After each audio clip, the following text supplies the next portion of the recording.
Yo guys, what is up? Here is a little video that I wanted to make for you guys. This is going to be like a quick tip video that just covers something that I use quite often in my own trading, and it's something that I want you guys to learn about because it is very powerful. It has to do with the Fibonacci tool and supply and demand and structure. So, I mean, it's not anything new other than the Fibonacci tool, but the Fibonacci tool part of it is really easy. You guys are going to pick up on it very quickly, I'm sure. It really is just for confirming areas of interest or areas of entry. And it's a really, really great way to not miss trade opportunities. So I'm going to go over a couple examples of it and just kind of walk you guys through my logic while looking at these trades. So my trading view did not re-up for some reason, so it might have an ad pop up. I don't know why it didn't, have another bill payment.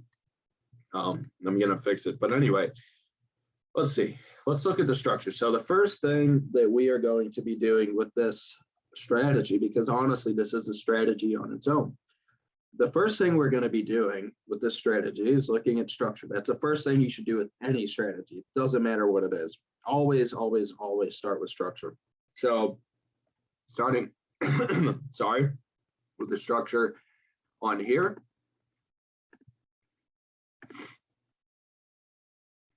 You can see this was a BOS right here. So if I put a line here, we clearly closed above it with this move. So we have broken structure to the upside, right? So we're going to be looking for longs. Now we're looking for longs, and what do we see? We see equal lows. Great, right? So we see equal lows within this leg. So we should anticipate price taking those out. But where do we enter, right? Where do we actually find an opportunity to get into a buy position, right? There's not really anything in here. Yes, this is, little demand area, but this price action is all efficient in here. This is all balanced out. There's no inefficiency. This is balanced out as well. So how do you know when to enter, right? That's what I'm going to be helping you guys answer with the Fibonacci tool. Now, this is an example that doesn't have to do with supply or demand because, as you guys can see, in this case, we'd be looking for demand area to play off of, but there is no demand. There's not a clear demand region or candle or anything like that to play off of. So there's not a point of interest for us to place a trade. So how would I enter this trade, or how did I enter this trade? So we clearly broke above. We have equal lows. Now what you're going to do is this. So the leg that broke structure was from here to here. This is one leg to the upside. Boom, boom. Goes above, new leg to the upside, right? So this is our leg. And what you're going to do is take your Fibonacci tool. And in the case of an uptrend, I know that this wasn't an existing uptrend, but now we are bullish. So I guess it's better to say in a bullish case, you're going to pull from the bottom to the top.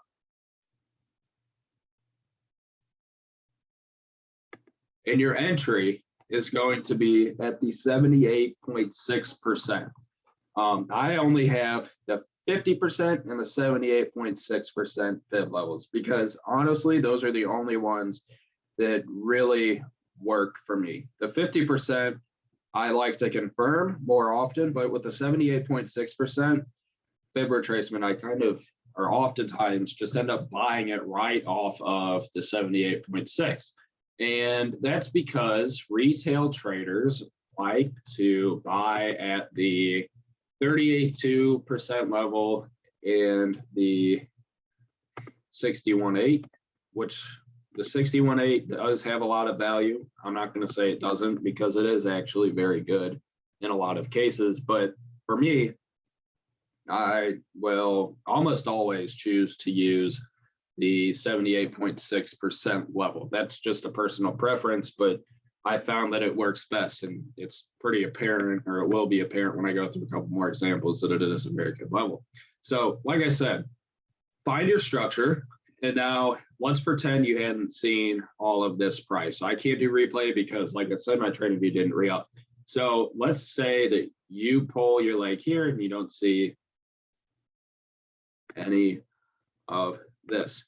The reason you pull it from here to here is because that's your most recent price leg. You want to pull this on the most recent price leg because obviously you're trying to predict price in the future. So keep it up to the relevant price, right?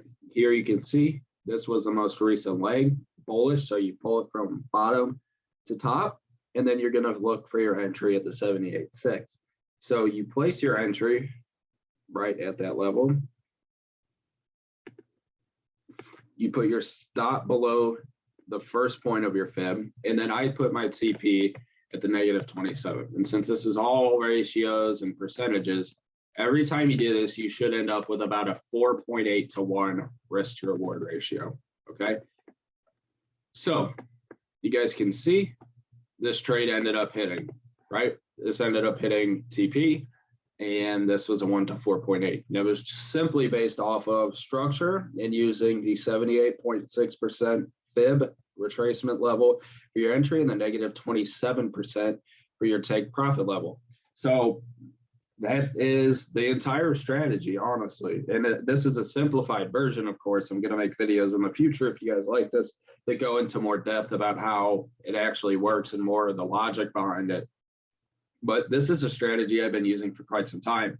And it's particularly useful when you have something like this, where you don't really have a clear point of interest at the origin of the move.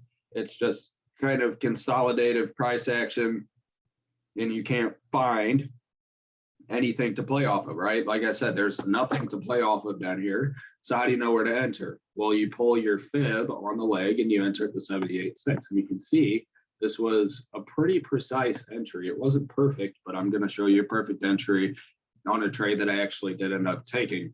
And again, the logic or the reason why the 78.6 works much better than the other levels is because retail traders are taught that this is a fib level, this is a fib level, and this is a fib level. Now, they can only retrace so far in price. So if you had, I'm going to move this up a little bit, but if you had something like this, okay, where push, pull back, push to here, oops, like this, okay? Let me adjust this. So this is your leg. After you create, you're in a pre-existing uptrend, you create a higher high relative to this high. So relative to this high, you get a higher high. And once you get this higher high, you pull your fib from the bottom to the top, like I did. And now where are you going to enter? You're going to enter the 78.6 because what is created at the 38.2 is liquidity.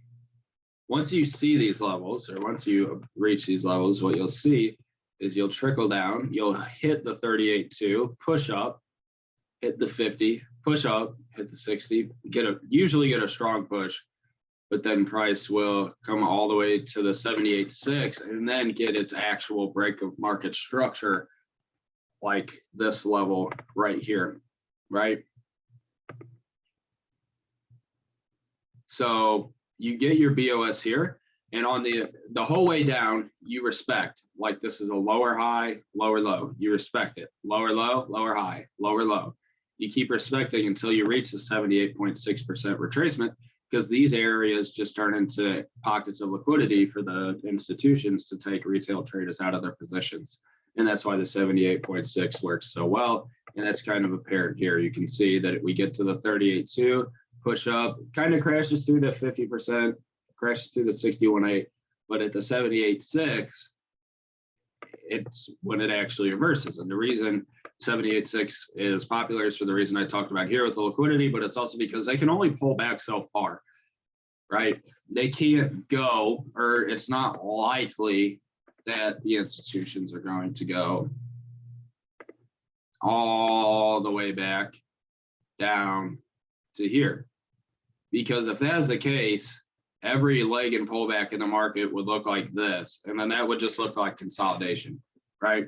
Usually the 78.6 is a good level because that's where the origin of the move is, right? You get your final sell in the case of an uptrend, final sell to buy, and that usually is located right around the 78.6% retracement. So it is a really good level for those reasons. These are areas of liquidity. So when the banks push down, they're just generating liquidity to take one more time and then trade into the origin of the movement, right? In the case of an uptrend, the movement is a sell to buy. It creates a new high. Remember, cause and effect relationship. So you can see that here, liquidity, liquidity, generate liquidity here, generate liquidity here, take it out, and then go, right? Deep, nice deep retracement. And now this is over here is the example that I actually want to talk about. And by the way, guys, the reason most of the time that this level works, or a lot of the time you see it working, is because it is the New York pullback. So you can see that through all of New York, we traded up and then we started to come down. So we have to offer a pullback, you know, kind of towards the end, or it's not a particular time. But you look at what price has been doing for London and New York, and what we can see is during London and New York, it's going up. So now we need a pullback to, you know, relieve this buying pressure to then later continue up. And that's an idea that's going to be apparent right over here. So this is a new day. This is the 7th of September, and we were clearly making bearish structure, right? So it is a bit tricky to discern, but at the least, you can see this. Low, high, lower low, lower high, lower low. Now, we expect a lower high. So we don't get this level confirmed as a lower high until we break below here. So when do we do that? Let me get rid of this. When do we confirm this lower low? We confirm it right here with the break of this structure, and then we do get a slight pullback. So you may be asking, okay, this could be one big leg. So it definitely could be. This is your pullback. The true lower low happens all the way down here. So this is a leg, right? So then you would say, okay, well, since we're in a downtrend, I'll pull it from top to bottom, and then I'm going to look for a 78.6% retracement, right? You could do that, absolutely. But let me get rid of a couple of these. It actually did test the 38 too, but that's not too important. So you could do this, or sometimes you do have to use logic. What's your logic telling you? Well, okay, this is the high, this is the low, but what do we notice about this price? There's inefficiency here, filled. There was inefficiency here, filled with this wick. Inefficiency here, filled here, right? There's inefficiency here, filled here. So now where's the only inefficient price action within this entire leg? Well, it's in here. And this itself, like I said, can be viewed as a smaller time frame leg, right? Because we do break below, and then we get a pullback to go short. So now what am I looking at? How am I going to attack this? Well, my leg, right, would be from this peak to the valley down here. And this is what you will see is very interesting, guys. And I think you're really going to like it. So what did I say, right?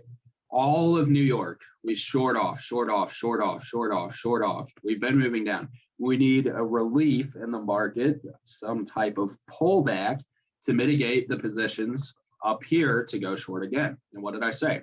All of this is efficient. There really isn't any inefficient price action within this entire leg, starting here all the way down to here, right? I'll put a dot. It's all very efficient. So what do we expect? Well, we expect a pullback into the inefficient price. So this is where the supply and demand comes in. So I took this trade. Now here is the supply. It's right here. Because we consolidate, run the low, run the high, BOS here. This constitutes a break of structure lower, right? You can see we test it, reluctance to break below, but then we consolidate, manipulate the high, break a structure right here. So now we expect a test. So how would I size this trade up? Entry right here, right at the supply. Now I put my stop right here, right above this high, and then I targeted the low. That's barely over a 1 to 4 right here. Okay, so we can see that, right? I targeted the low. Good, right? Beautiful. Supply trade. Simple. Leg, retracement, leg, consolidate, manipulate, BOS right here. Now I want a retracement to go short, and I'm going to target the lows. What did I say earlier? My leg, it doesn't matter. It can be from here to here, from here to here. It's really not too important. But let's see what happens, right? There's our leg. Let's pull our fib. Huh. Interesting, right? The fib lines up perfectly. And that's what I'm saying with the 78.6 being an area of confluence for these trades, right? It's an area of confluence that usually lines up with the origin right here. This was a supply zone, but it's also technically the origin of the move. It lines up with that. So it lines up with the origin of the move, aka the major supply or demand area, depending on the trend that you're in. It lines up and it gives you a perfect zero drawdown entry. And look at what we hit, right? Right into the negative 27, perfectly, 1 to 6. And the reason it's not a 1 to 4.08 is because I didn't have my high or my stop right here. I had it adjusted to there. So if you put your entry right at the 78.6, you would have perfectly been triggered in right into the negative 27.2. Beautiful confluence of supply, demand, structure in the 78.6. And I'm telling you guys that the 78.6 is really good for refining entries. Like if you have this entire, if you think this is all supply and you want to enter here, well, you can refine your entry and get a better RR if you use the 78.6% retracement for your entry. So this is just a little trading strategy that I use. It's kind of a cheat code for finding the supply and demand areas, because here, again, the 78.6, if you just marked it up, you would see that it lines up perfectly with the supply level. That's the origin of the move, which is kind of what it's intended to do. And then it goes right to the negative 27.2% Fibonacci extension. So I hope you guys enjoyed this video. This is a pretty big nugget. This is something I've been using for a lot of time. I've been using it for a while, and I really haven't talked about it a lot, but I use it primarily during New York, and it is a powerful, powerful strategy. So I hope you guys enjoyed. If you did like this video, please share it. I would appreciate it, and I'll talk to you all in the next video. Thank you guys. Bye.